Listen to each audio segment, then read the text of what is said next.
Selamat malam pemirsa, program Maluku Antar Nusa kembali hadir menjumpai Anda edisi hari ini 13 Februari 2017. Sejumlah informasi menarik dapat Anda simak, namun sebelumnya kita ikuti cuplikan berita utama Maluku Antar Nusa malam ini.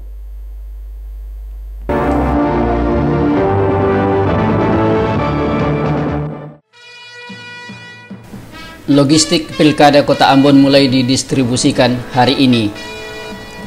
Sekitar 3.000 aparat gabungan akan amankan pemungutan suara Pilkada Kota Ambon.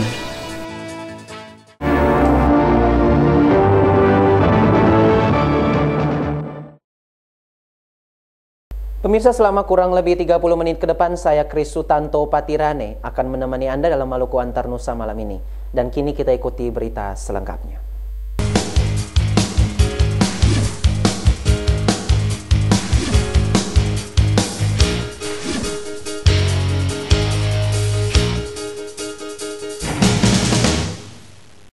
Komisi Pemilihan Umum KPU Kota Ambon hari ini melakukan pendistribusian logistik ke 675 TPS di 5 wilayah kecamatan di Kota Ambon. KPUD Kota Ambon pastikan distribusi surat suara akan tuntas hari Selasa besok.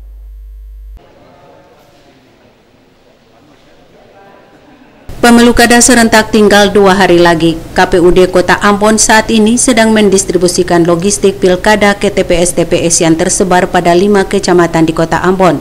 Pendistribusian logistik tersebut hari ini baru dilakukan pada 3 kecamatan, yakni Kecamatan Lei Timur Selatan, Kecamatan Baguala, dan Kecamatan Teluk Ambon. Sementara Kecamatan Nusaniwe baru sebagian didistribusikan. Rencana tanggal 14 besok, pendistribusian logistik akan dilakukan di Kecamatan Sirimau dan sebagian di Kecamatan Nusaniwe. Ketua KPU Kota Ambon Martinus Kainama mengatakan pendistribusian logistik Pilkada Kota Ambon hari ini dikawal ketat oleh aparat keamanan.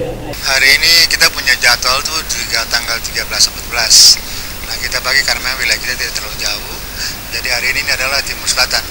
Itu Timur Selatan tambah Teluk Ambon Baguala, terus Baguala ditambah yang sebagian Nusaniwe untuk hari ini. Sedangkan sebagiannya nanti esok tuh sebagian Nusaniwe yang hari ini dilakukan, sebagiannya sisanya itu dilakukan bersama nanti dengan Sirimau. Itu yang kita lakukan berdasarkan jadwal. Kapolres Pulau Ambon dan Pulau-Pulau Lease AKBP Harold Wilson Huai mengungkapkan kepolisian akan melibatkan tim untuk mengawas proses penyutiran, peliputan surat suara, dan pendistribusian logistik sekitar 30 personil. Kalau lokasi untuk logistik sendiri yang di sini itu kan sudah disiapkan 30 orang personil pengamanan untuk logistik. Dari tempat logistik dilipat, nanti didorong ke masing-masing kecamatan. Tapi kalau untuk anggota sendiri yang sudah ada di TPS, tadi kan kita sudah serpas, jadi sekitar 553 orang yang sudah diinsert ke masing-masing TPS.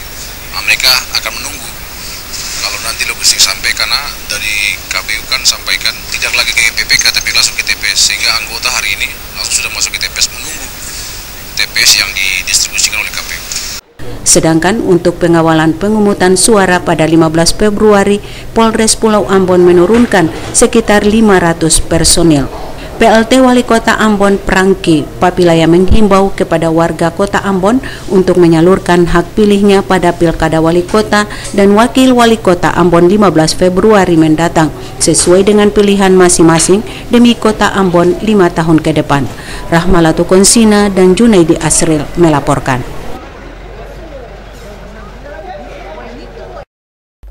Sebanyak 6.523 lembar surat suara untuk Pilkada Kota Ambon rusak.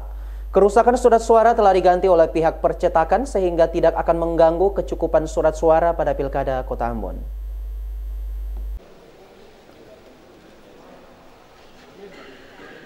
Ketua Komisi Pemilihan Umum Kota Ambon Martinus Kainama mengakui kerusakan surat suara Pilkada Kota Ambon itu diketahui saat proses penyetiran dan pelipatan di Sport Hall Karangpanjang Ambon.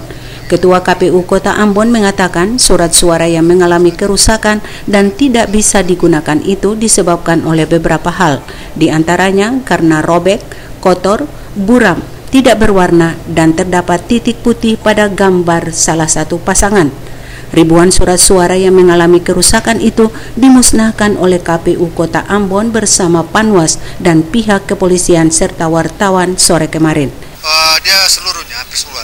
Jadi ada yang ada pada titik pada salah satu pasangan calon, ada dia yang deburam, ada dia agak titik hijau, ada yang bagian belakang putih, ada juga bersih di bagian depan. Nah itu yang kita semua kumpulkan. Ya kalau memang cukup banyak lah, kalau saya tidak ingat lagi, tapi itu kemarin secara utuhnya sih seperti itu. Jadi 6.523 seperti itu. Yang dari situ tuh, jadi yang kalau kita hitung untuk PSU kan ada 2.000. Nah dari PSU itu ada 38 yang rusak. Itu juga sudah diganti. Yang sisanya itu adalah 6.000 lebih, itu adalah yang dari surat kerusakan DPT ditambah dengan 2,5%. Itu yang kita sudah musnahkan. Sementara itu PLT Wali Kota Ambon Franky Papilaya mengatakan di hari tenang seluruh masyarakat diharapkan dapat memberikan hak pilihnya sebagai warga negara yang baik pada Pilkada 15 Februari mendatang. Papilaya optimis masyarakat Kota Ambon yang memiliki hak pilih tidak golput.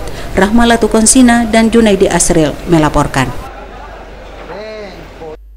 Ruas jalan strategis di Kota Ambon telah bersih dari alat peraga kampanye. Di ruas jalan tersebut hanya nampak sobekan bekas stiker dari pasangan calon wali kota dan wakil wali kota yang akan bertarung dalam Pilkada Kota Ambon tanggal 15 lusa.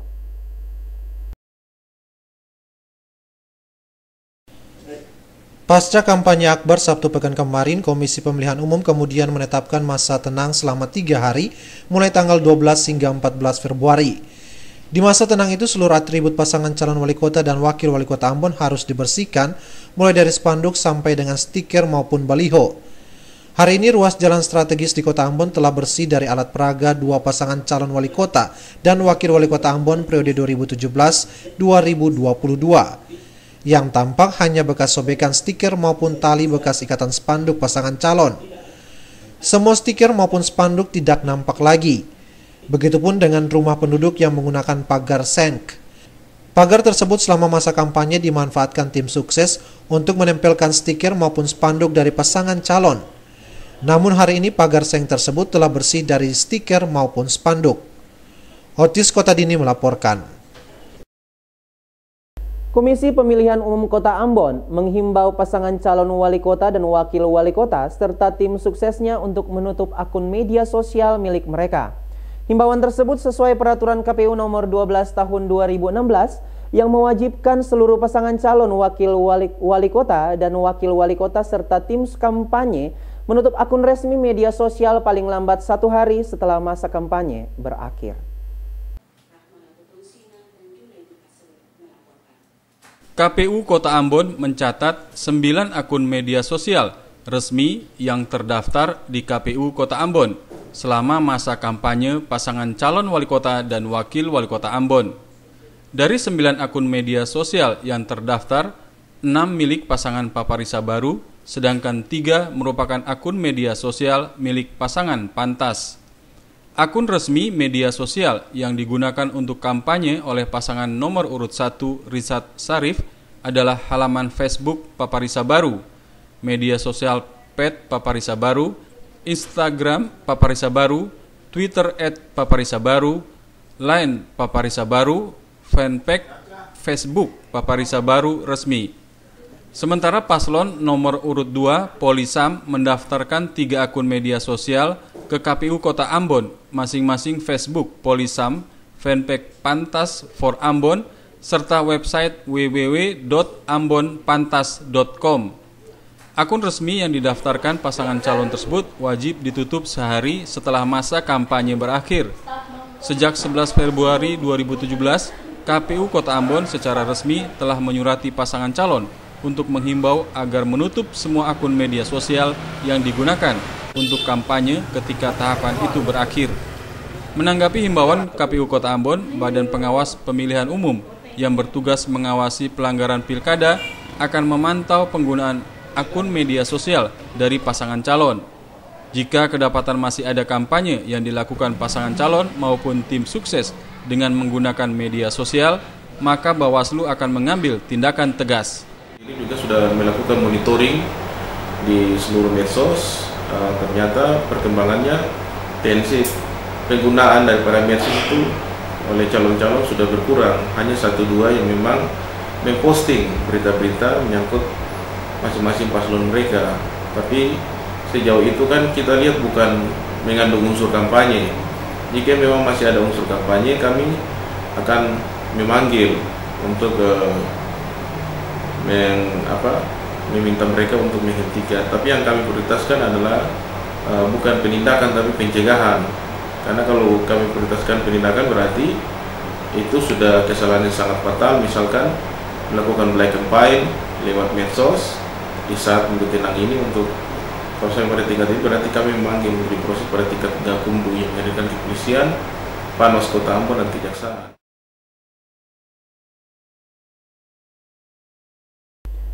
Hasil survei Pusat Kajian Pengolahan dan Analisis Data Puskalanda Unpati yang dirilis sore kemarin menunjukkan pasangan pantas unggul tipis atas pesaingnya pada Pilkada Kota Ambon.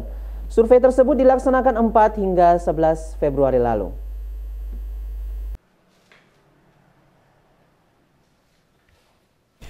Peneliti Pusat Kajian Pengolahan dan Analisis Data Puskalanda jurusan Matematika Fakultas MIPA Unpati, Profesor Thomas Penturi mengatakan, survei tentang elektabilitas pasangan calon pada Pilkada Kota Ambon 2017 itu menggunakan 1.034 responden dan sampel valid untuk dianalisis adalah 1.016. Perkiraan tingkat kesalahan dalam survei tersebut sebesar 3,06%. Sampel yang terpilih adalah mereka yang memiliki hak suara dan terdaftar di DPT Kota Ambon. Dari data yang diperoleh, jika pemilihan dilaksanakan saat survei dilakukan tanggal 7 hingga 11 Februari, maka pasangan pantas unggul 40,94%. Sementara Paparisa Baru memperoleh 39,67%. Warga yang belum menetapkan pilihan sebesar 19,39%. Pantas unggul di 3 kecamatan, masing-masing Baguala, Sirimau, dan Lei Timur Selatan. Sementara Paparisa Baru memperoleh suara signifikan di Kecamatan Nusa Niwe dan Teluk Ambon. Penturi menyatakan, dengan kondisi data hasil survei tersebut, kedua pasangan masih memiliki peluang untuk keluar sebagai pemenang dalam pilkada nanti. Riki Nikiulu dan Hamzah Tumia melaporkan.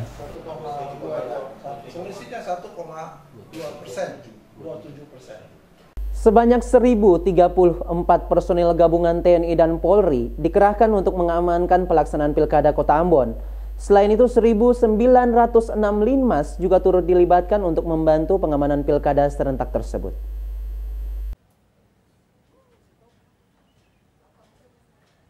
Ribuan aparat gabungan yang dilibatkan untuk pengamanan Pilkada Kota Ambon itu terdiri dari 784 personil polisi, jajaran Polres Ambon, dan 250 personil TNI dari jajaran Kodam 16 Patimura. Selain aparat gabungan, pelaksanaan Pilkada juga turut melibatkan 1.906 petugas linmas. Mereka akan bertugas membantu pengamanan di sejumlah TPS yang tersebar di Kota Ambon dan sebagian wilayah pemilihan Maluku Tengah. Pengecekan persiapan dan kesiapan seluruh personil TNI, Polri, dan Linmas ini dilaksanakan dalam apel pergeseran pasukan yang digelar Senin pagi di lapangan upacara M. Tahapari, Polda Maluku. Kapolres Pulau Ambon dan Pulau Lease AKBP Harold Wilson Huwai mengatakan pengamanan TPS akan menggunakan 3 pola, yaitu untuk TPS kategori aman, 2 personil polisi mengamankan 5 TPS. Mereka akan dibantu 10 petugas Linmas. Kategori TPS rawan 1 diamankan 2 personil polisi dan 4 petugas Linmas. Sedangkan TPS kategori rawan 2 diamankan 2 personil polisi dibantu 2 orang petugas Linmas. Perkuatan personil akan dilakukan di sejumlah TPS perbatasan Maluku Tengah dan Kota Ambon. Rawan 1 TPS itu dipam oleh 2 personil untuk 2 TPS dengan dibantu petugas Linmas 4 orang. Kalau untuk TPS kategori rawan 2 itu kita laksanakan pengamanan 2 personil mengamankan 1 TPS dibantu oleh 2 orang personil Linmas. Polisi juga telah melakukan pemetaan terhadap sejumlah TPS yang dianggap rawan. Untuk wilayah Kota Ambon dan sebagian Maluku Tengah, ada 26 TPS yang dikategorikan rawan 2 dan 90 TPS yang dikategorikan TPS rawan 1. Christine Sipahelut Kurniawan melaporkan.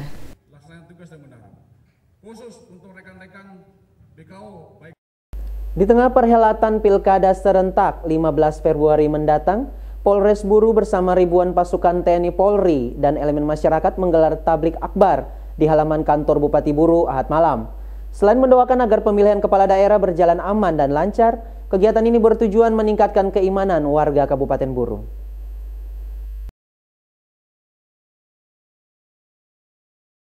Dalam mensukseskan pilkada yang tertib dan damai, Polres Buru menggelar tablik akbar Ahad malam. Kegiatan ini dihadiri juga oleh kedua pasangan calon Bupati dan Wakil Bupati Buru, Bakri Lumbesi dan Ruli Hentihu, serta Ramli Masugi dan Amustofa Besan. Kapolres Buru AKBP Leo Simatupang mengatakan, tablik akbar dilakukan untuk memberikan kontribusi berpikir kepada masyarakat dalam melihat pilkada 15 Februari nanti. Menurutnya hubungan persaudaraan di daerah itu perlu dijaga agar tidak rusak karena kepentingan politik sesaat. Dengan tablik akbar itu diharapkan pilkada di Buru dapat berjalan aman dan lancar, serta masyarakat terhindar dari perpecahan dan konflik. Untuk mempersiapkan kita dalam menghadapi kegiatan ke depan, yaitu event dalam pencoblosan tanggal 15. Kita harapkan dengan kegiatan ini kita semua sama-sama menyatakan doa kepada Allah Subhanahu wa Ta'ala, Tuhan Yang Maha Esa, agar semua kegiatan baik itu penyelenggara maupun pihak keamanan dan seluruh masyarakat di Kabupaten Buru bisa melaksanakan kegiatan ini dengan baik dan dapat berkah dari Allah Subhanahu wa Ta'ala. Alhamdulillah kedua kandidat bisa hadir hari ini sesuai dengan undangan kita undang, termasuk seluruh tim sukses juga hadir. Ya, semua bisa berjalan dengan lancar kegiatan ini. Simatupang berharap adanya kerjasama yang baik dari kedua pasangan calon bersama para pendukungnya untuk menciptakan kondisi Buru yang aman selama masa pilkada. Menurutnya, hal itu membuktikan adanya keberpihakan pemimpin terhadap warganya. Dari Namlia, RN Stasi Jawa melaporkan. Pelabuhan Indonesia 4 cabang Ambon siap melaksanakan ekspor langsung ke luar negeri. Ekspor langsung itu mendapat dukungan dari Presiden Republik Indonesia Joko Widodo. Kepala PT Pelindo 4 cabang Ambon Farid Padang menyatakan ekspor langsung ke negara tujuan dapat menekan disparitas harga. Kunjungan Presiden dalam rangka pelaksanaan Hari Pers Nasional beberapa waktu lalu berdampak terhadap pengembangan Pelabuhan Indonesia 4 cabang Ambon. Kepala PT Pelindo 4 cabang Ambon Farid Padang mengatakan ekspor langsung ke negara tujuan mendapat dukungan penuh dari Presiden Joko Widodo. Padang menyatakan ekspor langsung merupakan upaya membangun dan meningkatkan kelancaran distribusi logistik barang kebutuhan masyarakat dari Ambon ke negara tujuan tanpa melalui Pelabuhan Surabaya maupun Tanjung Priok yang membutuhkan biaya yang besar dan lama perjalanan. Menurut Padang, ekspor langsung dari Ambon sangat murah dan cepat. Hal itu sangat berdampak terhadap peningkatan pendapatan bagi pengusaha di Maluku. Padang mengakui ekspor langsung membuka konektivitas barang antar negara, apalagi Maluku terkenal dengan penghasil ikan terbesar di dunia. Mendapat kunjungan dari Presiden Republik Indonesia Joko Widodo, Pelabuhan Yosudarso telah mempersiapkan transformasi pelabuhan sehingga pelabuhan ini benar-benar telah dipersiapkan untuk menjadi pelabuhan peti kemas. Dalam hal ini, beberapa program besar yang sementara kami persiapkan antara lain adalah rencana ekspor langsung dari Pelabuhan Yosudarso maupun persiapan pengembangan pelabuhan dengan menambah luasan area lapangan penumpukan maupun menambah peralatan bongkar muat sehingga produktivitas yang diinginkan oleh Pak Jokowi terhadap bongkar muat lebih cepat dengan memperhatikan efisiensi biaya logistik.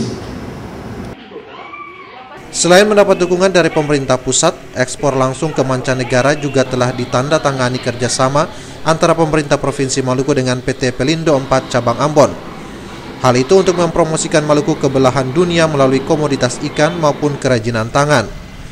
Panile Tahid melaporkan. Kepala BKD Kota Ambon, Beni Selano, menyatakan akan memberi sanksi bagi aparatur sipil negara yang terjaring razia ASN Senin pagi. Sanksi yang diberikan bertahap sesuai ketentuan kepegawaian yang berlaku.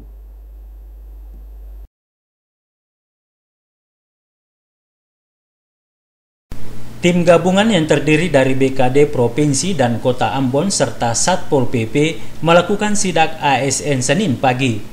Dalam sidak yang dilakukan dua tim di sejumlah warung kopi dan mal di Kota Ambon, ditemukan ada 46 ASN yang bersantai di jam kerja. Sebagian besar ASN yang terjaring razia itu mangkal di warung kopi. Berdasarkan laporan tim yang dipimpin Kepala BKD Provinsi Maluku, ada 23 ASN yang terjaring dalam razia di warung kopi dan mal. Mereka terdiri dari 7 ASN Provinsi Maluku dan 16 ASN Kota Ambon. Sementara tim 2 berhasil menjaring 3 ASN Kota Ambon dan 20 ASN Provinsi Maluku. ASN kota yang terjaring razia tersebut akan dikenai sanksi sesuai ketentuan kepegawaian yang berlaku. Hal itu disampaikan Kepala BKD Kota Ambon, Benny Salano. Menurut Salano, sidak ASN gabungan ini akan terus dilakukan dalam rangka penegakan disiplin ASN di daerah ini.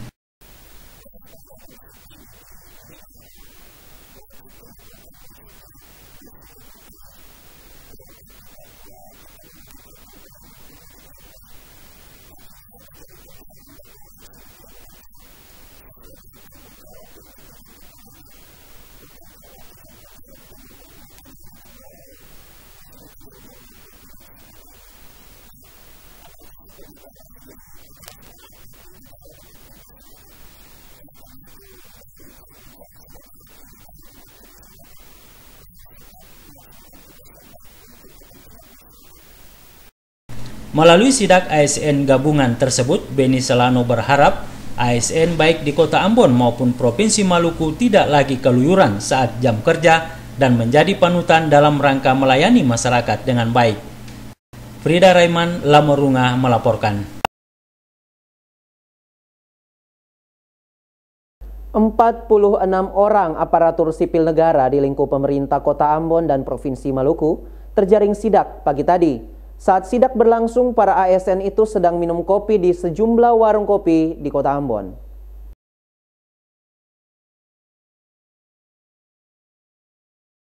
Dalam rangka penegakan disiplin aparatur sipil negara di Kota Ambon, tim gabungan yang terdiri dari BKD Kota Ambon dan Provinsi Maluku serta Satpol PP melakukan sidak ASN Senin pagi. Sidak ASN yang dilakukan ini difokuskan pada sejumlah warung kopi dan mal yang disinyalir selalu digunakan oleh ASN untuk bersantai saat jam kerja. Saat menelusuri sejumlah warung di Kota Ambon, tim yang dipimpin Kepala BKD Provinsi Maluku dan Kota Ambon menemukan sejumlah ASN sedang santai di warung kopi saat jam kerja. Mereka yang kedapatan di warung kopi langsung didata oleh tim. Kepala BKD Provinsi Maluku, Femi Sahetapi, mengatakan sidak ASN yang dilakukan ini mengacu pada PP 53 tentang disiplin ASN dan instruksi Gubernur Maluku.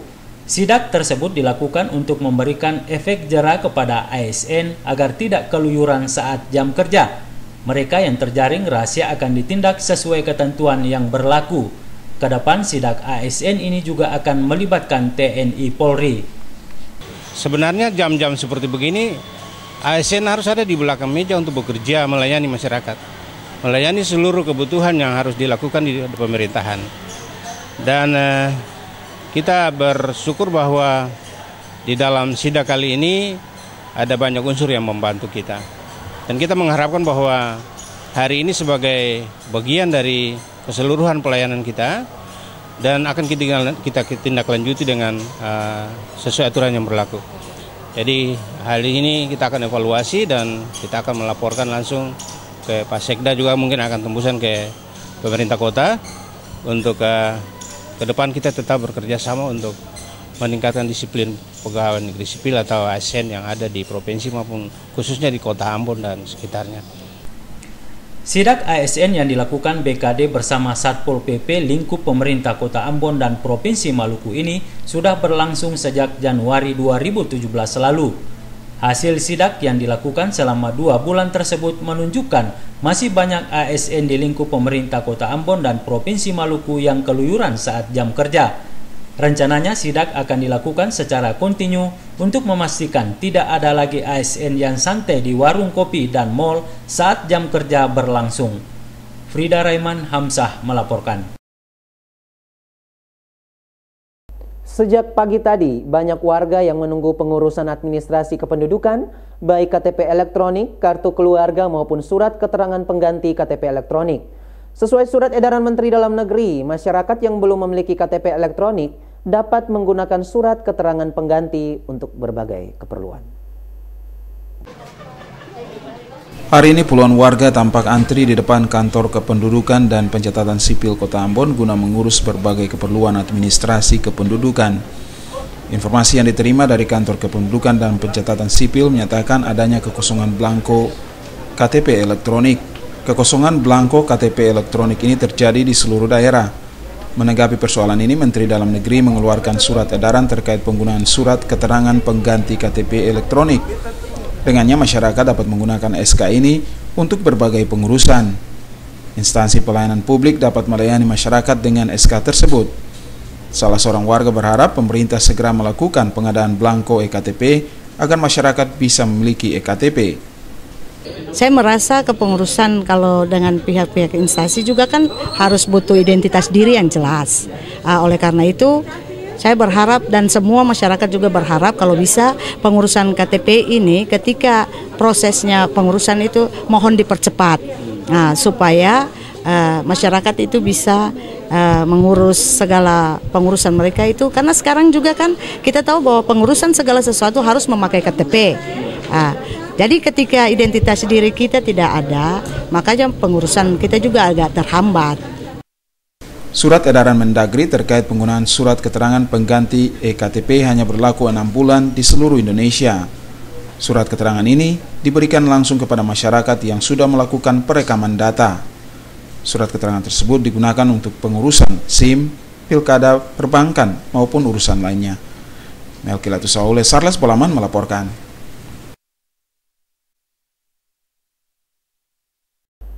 Guna mengevaluasi program pelayanan yang baru dilalui, Jemaat GPM Anugerah Halong Atas menggelar persidangan jemaat. Selain mengevaluasi, persidangan ini juga akan merumuskan program baru serta keuangan jemaat untuk tahun pelayanan berikut. Jemaat GPM Anugerah Halong Atas Ahad kemarin melaksanakan persidangan jemaat. Ini merupakan persidangan keempat jemaat yang dimekarkan dari Jemaat Halong. Persidangan ini diawali dengan ibadah minggu yang dipimpin Pendeta Nyonya Taberima. Dalam refleksi firman-Nya, Pendeta Nyonya Taberima mengajak Jemaat Anugerah untuk taat akan Tuhan. Pendeta Taberima mengajak Jemaat GPM Halong Anugerah untuk senantiasa menggumuli berbagai persoalan kehidupan umatnya seperti miras, seks bebas maupun alam sekitar. Pada kesempatan itu, Pendeta Taberima minta kepada seluruh peserta persidangan agar tidak menonjolkan ego dalam persidangan, tetapi diharapkan saling memberi solusi terhadap persoalan yang dihadapi di jemaat itu. Ketua Majelis Jemaat GPM Halong Anugerah, Pendeta Hari Subagio mengatakan, dalam persidangan ini ada 4 isu strategis yang akan digumuli bersama. Keempat isu strategis tersebut diantaranya peningkatan kualitas umat serta meningkatkan kualitas peribadatan bersama. Subagio berharap isu-isu yang digumuli dalam persidangan ini diharapkan dapat menjawab kebutuhan pelayanan di Jemaat GPM Halong Anugerah itu. Dalam hubungan yang pergumulan Jemaat GPM Halong Anugerah melalui Rensra ada 4 hal yang sangat penting, yaitu dalam hubungan dengan peningkatan kualitas peribadatan umat di dalam keterlibatan bersama setiap saat, setiap waktu. Lalu kemudian upaya untuk peningkatan kapasitas pelayan, dan hal yang ketiga adalah pendidikan formal gereja semakin bertumbuh dan kemudian memberdayakan seluruh potensi kehidupan umat dan penanggulangan masalah-masalah sosial dan bahkan juga masalah-masalah kehidupan ekologis yang juga menjadi dunia. Dan ini akan menjadi sorotan di dalam pergumulan persidangan melanjuti persidangan ketiga yang ada di tengah-tengah penegak gereja ini, Jemaat GPM Halong Anugerah, dan untuk memasuki persidangan keempat yang juga akan dimulai di hari ini dan besok, itu pun juga menjadi suatu tanggung jawab pergumulan, menjadi sorotan yang khusus di dalam pergumulan bersama. Persidangan tersebut diikuti sebanyak 149 peserta yang terdiri dari peserta biasa dan peserta luar biasa. Kegiatan tersebut dijadwalkan akan berlangsung selama 2 hari. Ketua Klasis Pulau Ambon Timur, Pendeta Ike Watimuri mengatakan, persidangan jemaat yang dilaksanakan di jemaat ini bukan saja merupakan ketentuan institusi gereja. Ini merupakan tanda kehadiran Yesus Kepala Gereja yang meminta pertanggungjawaban pelayanan selama tahun pelayanan yang baru dilalui. Dalam mengevaluasi dan menyusun program baru, hendaknya dilakukan dengan kasih sehingga tidak ada ketersinggungan di antara peserta. Camat Baguala Megile Katompesi pada kesempatan itu mengajak jemaat GPM Halong Anugerah untuk turut mensukseskan Pesta Demokrasi 15 Februari mendatang. Otis Kota Dini melaporkan.